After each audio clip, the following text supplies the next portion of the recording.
the origin of black people according to the Bible. This topic has certainly been in the minds of a lot of people due to the modern happenings in the world such as migration and marriage. This topic has been well hidden and buried because it has somehow shown that black people are also included in the Bible, and not just the Bible, but in many scriptural books, both canonized and apocryphal, even down to artworks of the early Christian times. The study of this topic will shed more light on the true origin of humanity and human diversity, from the old times down to modern times, about biblical figures and their connections to ancient African civilizations. This topic is also important from a historical perspective. Addressing the origins of black people according to the Bible allows us to trace the lineage of biblical figures to regions associated with modern-day Africa. Understanding these historical connections enriches our understanding of the complex interactions between biblical narratives and the diverse societies of the ancient world. In this video, we aim to answer intriguing questions such as, what historical evidence supports the association between biblical figures and African civilizations? How do biblical interpretations influence contemporary discussions on race and identity? Get ready to flow into the body of this video and stay tuned until the end to uncover fascinating insights about the origins of black people. Let's embark on this journey together. Just one more thing, please like this video and subscribe to this channel to show your support and broaden our reach. Now let's start from the very beginning. I mean the very start of everything, Genesis chapter 1. This Bible passage holds the beginning history of every living, from heaven down to earth. But when God created man, according to this passage, the Bible records in Genesis chapter 1 verse 26 to 27, "And God said, Let us make man in our image, after our likeness, and let them have dominion over the fish of the sea, and over the fowl of the air, and over the cattle, and over all the earth, and over every creeping thing that creepeth upon the earth. So God created man in his image, in the image of God created he him, male and female created he them." This account reveals the start of mankind, but not the start of a race, culture, or anything. It's impossible to attribute the cultural heritage to this particular beginning, because it was soon cut short, or rather, obliterated from the earth due to sin. But there is a story that is often tagged as the second beginning. After the first beginning met its end in a flood, a second beginning started. The only difference was that God preserved a man and his family, which includes his sons, their wives, and sons. God didn't create man from scratch, nor animals too. He simply continued from this man and his family. It is in this second beginning that everything starts. By everything, I mean culture, race, and civilizations at large. This story is about a man called Noah, and as we all grew up learning with the children's Bible, I'll do a quick recap about who this man was. In the time of Noah, sin had swallowed the world. Men committed all forms of atrocities against God, not to talk of the Nephilim, the giants who were the products of fallen angels who mixed with the daughter of men. So God instructed Noah to build a big boat called the Ark that would house him and all animals in pairs. And boom, the flood happened, and everything died to save the living things in the ark. This story of Noah and the flood, found in Genesis chapter 6 to chapter 9, is of great importance to the history of mankind, because Noah's 3 sons, Shem, Ham, and Japheth, became the progenitors of different nations. Among them, Ham's lineage is of particular interest when discussing the origins of black people according to the Bible. The descendants of Ham are associated with regions that scholars and historical scripts identify with Africa. Ham's descendants include Cush, the progenitor of Ethiopia, Mizraim, the progenitor of Egypt, Put, the progenitor of Libya, and Canaan, the progenitor of the Canaanites. These names represent ancient peoples who inhabited areas that are now part of Africa and the Middle East. The biblical text provides genealogies that trace the lineage of these nations, which are often interpreted in historical and anthropological contexts. Scholars have debated the precise identities and locations of these nations, but the general association with Africa is widely accepted. Cush, in particular, is a key figure among Ham's descendants. In Genesis chapter 10 verses 6 to 8, Cush is listed as a son of Ham, and is associated with a region that corresponds to ancient Ethiopia. Cush is often linked with the Kingdom of Nubia and the wider Ethiopian region. This biblical connection raises intriguing questions about the cultural and historical significance of these ancient peoples and their relationship to modern understandings of African history and identity. The biblical narrative offers glimpses into the history of Cush and its significance within the broader biblical context.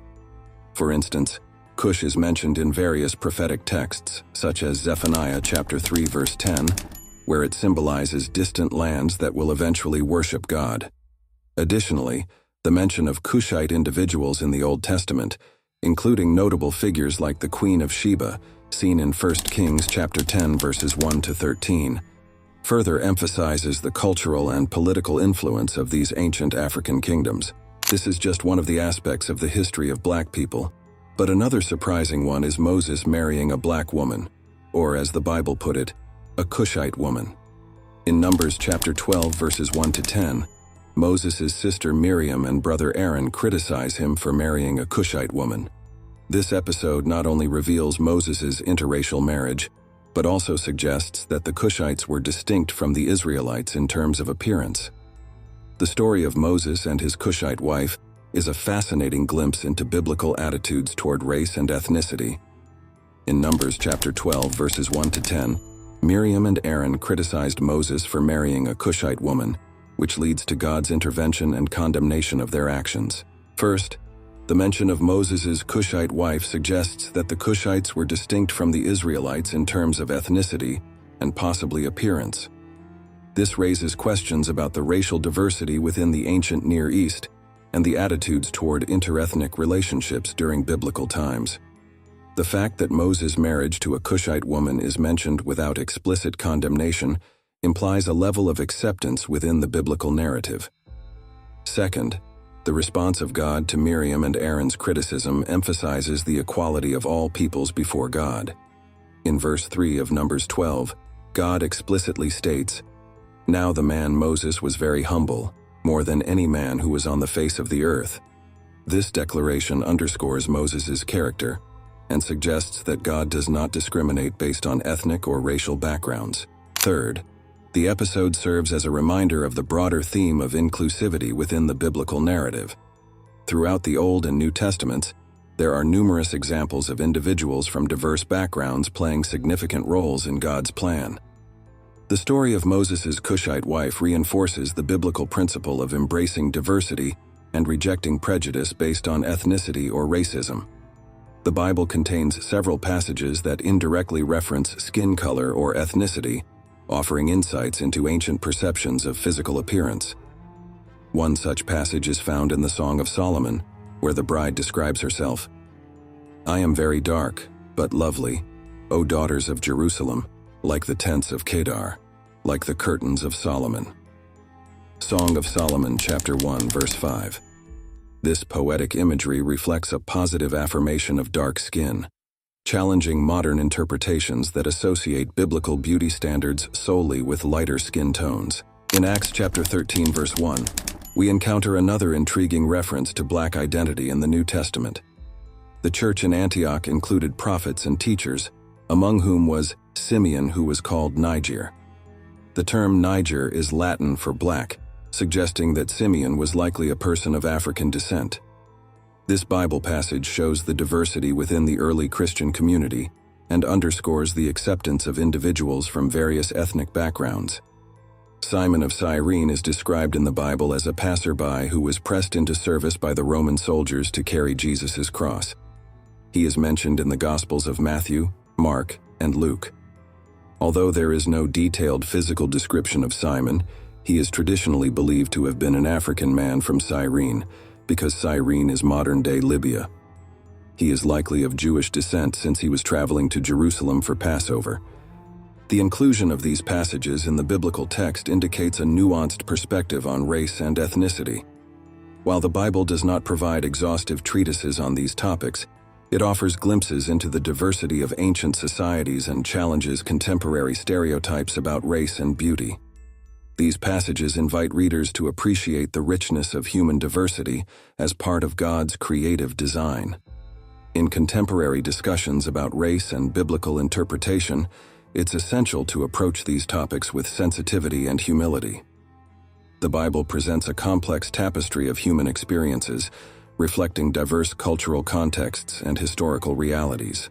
In conclusion, our exploration of the origins of Black people according to the Bible reveals a rich tapestry of biblical narratives, historical contexts, and interpretive insights. The biblical account of human origins emphasizes the unity of all humanity as descendants of Adam and Eve, while also acknowledging the diversity within the human family. The descendants of Ham, particularly Cush, play a significant role in biblical genealogies and narratives, highlighting ancient connections to Africa. The story of Moses' Cushite wife challenges traditional assumptions about race and ethnicity within biblical narratives, emphasizing God's acceptance of diversity. Biblical passages like the Song of Solomon and Acts chapter 13 verse 1 offer intriguing perspectives on skin color and ethnicity, inviting readers to appreciate the beauty of human diversity within the biblical text. As we engage with these themes, let us approach them with openness and humility, recognizing the inherent dignity of all individuals as created in the image of God. Thank you for joining us on this journey through the biblical origins. I'm sure you gained one or two from this study. Feel free to drop a like to this video and punch the subscribe button also. Stay tuned for our next video. The topic will shock you. Enjoy your day. God bless you.